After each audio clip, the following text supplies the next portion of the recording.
Next tonight to a reggae band that used music to try and fight racism and influence the next generation.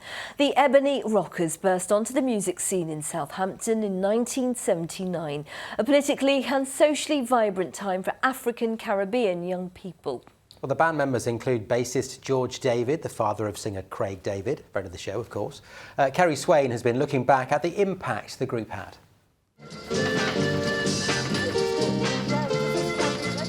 Reunited under the mural that honours their impact on the city of Southampton, the Ebony Rockers reggae band.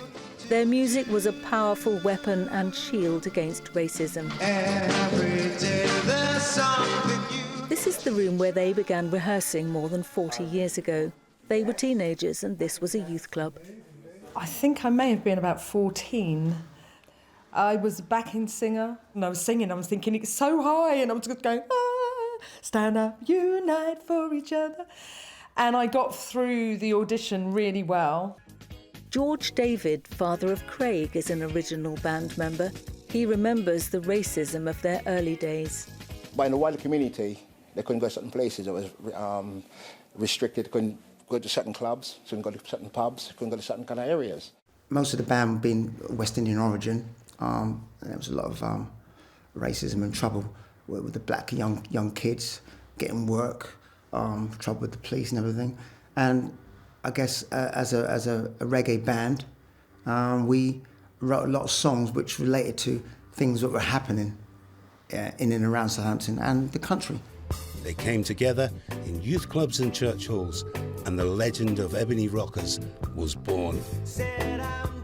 The Ebony Rockers have been awarded Best Music Film at Portobello Film Festival this year. Well, the truth always comes out. The truth of their songs, the truth of their lyrics, all have got solid messages for young people in their fight against racism. And that's something to really be proud of. You wouldn't expect young people of that age to be so politically astute, but they were. And they made a difference then as role models, and they make a difference now.